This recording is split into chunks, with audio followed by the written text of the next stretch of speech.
हिंदूंनी 4 मुलं जन्माला घालावी यावर सुषमा अंधारे यांनी नवनीत राणांनाच आव्हान दिलं। राणांनी स्वतःपासूनच याची सुरुवात केल्यास डोहाळे जेवणाचा सारा खर्च आम्ही करू असं अंधारे म्हणाल्यात। पाहूया। हिंदूंना 4 मुलं जन्माला घालण्याचं आवाहन करण्याऐवजी नवनीत राणांनी स्वतःपासूनच त्याची सुरुवात करावी असा टोला ठाकरे गटाच्या सुषमा अंधारेंनी लगावला। भाऊजे म्हणून डोहाळे जेवणाचा खर्च आम्ही करू असाही प्रस्ताव अंधारेंनी राणांपुढे ठेवला।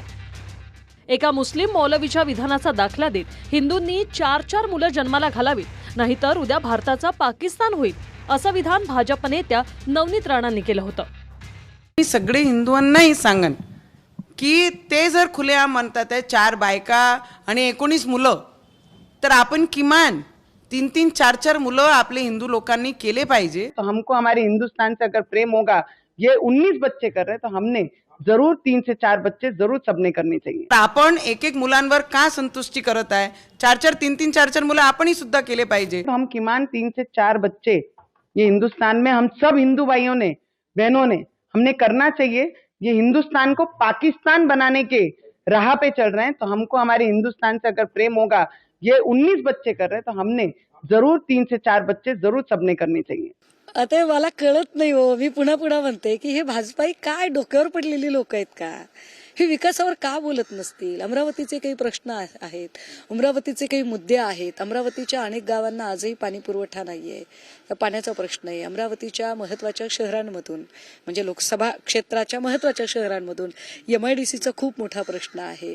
ते MIDC साठी नवीन उद्योग आणले की नाही याच्यावर नवनीत राणा काहीच बोलत नाहीत।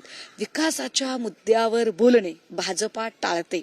बरं, त्या काय म्हणाला की आपण सुद्धा असं केलं पाहिजे। आपण इट मीन्स दॅट त्या स्वतःला त्याच्यात इन्क्लूड करतात। म्हटलं ठीक आहे बाबा, त्याची सुरुवात त्यांच्यापासून करावी। काही असलं, आता किती ननंद भाऊजांचं तसं पटत नसतं बाबा, हरकत नाही, भाऊजाई आहे आमची, तर ठीक आहे तुमच्यापासून सुरुवात करा। काय डोहाळ जेवणाची सगळी तयारी। मी रात्री यशोमतीताईंना पण फोन केला होता, म्हटलं यशोमतीताई तुमच्या परवानगीशिवाय जबाबदारी स्वीकारली आहे, तर त्या म्हटल्या तुम्ही काही टेन्शन घेऊ नका, तुम्ही अगदी डायरेक्ट डोहाळ जेवणाला या। बाकी मधल्या काळात काही ड्रायफ्रूटचे लाडू द्यायचे असतील, काही पथ्यपाणी करायचं असेल तर मी सगळं सांभाळून घेते, असं सुद्धा यशोमतीताईंनी मला कालच सांगितलेलं। त्यामुळे तो काही प्रश्न नाही, बघा त्यांनी प्रयत्न करून। काय बोलावं अशा लोकांवर? विक्षिप्त लोक आहेत, विक्षिप्त।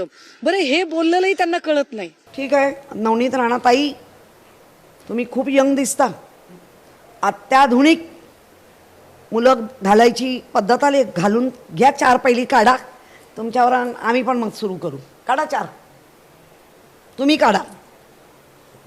हिंदूची पोरं 4 तुम्ही काढा, ती हिंदूची पाहिजे, काढा। राणा दाम्पत्याला 2 अपत्य आहेत, मात्र नवनीत राणा हिंदूंना किमान 4 मुलं जन्माला घालण्याचं आवाहन करतायत। त्यामुळे विरोधकांसह राज्य अल्पसंख्याक आयोगाच्या अध्यक्षांनीही राणांच्या विधानावर टीका केली आहे। बार बार मुसलमानों के बारे में टिप्पणी करना ये बिल्कुल ठीक बात नहीं है, क्योंकि महाराष्ट्र के मुख्यमंत्री जो श्री देवेंद्र फडणवीस है, वो सबको साथ लेकर चलना चाहते हैं, सबका विकास करना चाहते हैं और सबको विश्वास दिलाना चाहते हैं। मेरे जितने भी दोस्त थे, अगर आप देखें, कोई शकील भाई करके, एक रौब भाई करके, उनके 2-2 ही बच्चे हैं। तो अभी समाज की सोच बदल रही, देश बदल रहा है। तो मैं रवि राणा जी से भी बात करूंगा कि देखिए क्या है, अगर 4 बच्चे करना है तो सबसे पहले आप शुरुआत खुद को करनी चाहिए। मला वाटतं की दिलं पाहिजेत आणि त्यातील 3-4 मुलं नवनीत राणांच्याकडे प्रत्येक हिंदूंनी नेऊन दिले पाहिजेत। याचं संगोपन तू कर आणि त्याचं पालनपोषण तू कर म्हणून त्यांच्या घरी नेऊन सोडले पाहिजेत। दरम्यान ठाकरे बंधूंची युती झाल्यावर आता राज ठाकरेही उद्धव ठाकरेंप्रमाणे चादर चढवणार का असा सवाल नवनीत राणांनी केलाय। मात्र खुद्द नवनीत राणांसह पती चादर चढवतानाचे फोटो समोर आणत मनसेने राणांना उत्तर दिले। राज ठाकरे साहेबांना हे विचारावं लागेल, कारण उद्धव ठाकरे जी चद्दर चढवणारे आहे आणि यांना मतदान करणारे चद्दर चढून घेणारे लोक आहे। तर राज ठाकरे साहेबांना एवढंच माझा प्रश्न आहे, भोंगे कुठे गेले, मस्जिद कुठे गेल्या, हनुमान चालीसा कुठे गेली? पण तुम्हाला एवढंच सांगन, यावेळी परमनंट उद्धव ठाकरेजींची आणि त्यांच्यासोबत जेही लोक येईल त्यांची परमनंट दुकानदाऱ्या बंद होणार आहे। त्याला कोणीही नकारू शकत नाही। आणि तिथे झेंडा फक्त महायुती आणि भारतीय जनता पार्टी कमळचाच लागणार आहे। 100 चूहे खाके बिल्ली चली अजमेर शरीफ को, असं आता नवनीत राणांबद्दल बोलावं लागेल. अचानक हिंदुत्ववादी झाल्यामुळे स्वतःला एक 10-15 मुलं व्हावीत म्हणून अजमेर शरीफ दर्ग्यावरती चादर चढवायला गेले असतील, पण काळाच्या ओघात त्या ही गोष्ट विसरले आणि आता त्यांना असं वाटायला लागलं की उद्धव ठाकरेंबरोबर राज ठाकरे हे सुद्धा दर्ग्यावरती चादर चढवणार आहे.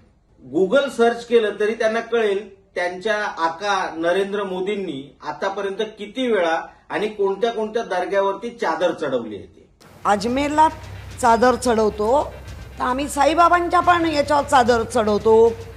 साईबाबांनी कायम जे काय पेहराव घालायचे आणि कधी हिंदी बोलायचे कधी मराठी, मग तिथे प्रश्नचिन्ह तुम्हीच उभे केले, आम्ही नाही केले. त्यामुळे ना चादरी उश्या यांच्यावर राजकारण करू नको ग बाई, तुझा इतिहास वेगळा आहे.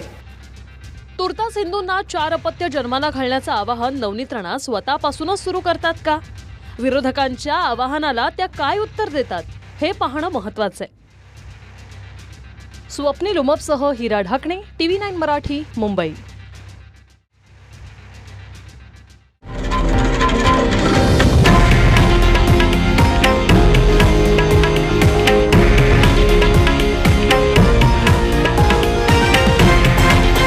हे आहे देशातील नंबर 1 न्यूज नेटवर्क आणि आपण पाहत आहात TV9 मराठी, एकमेव.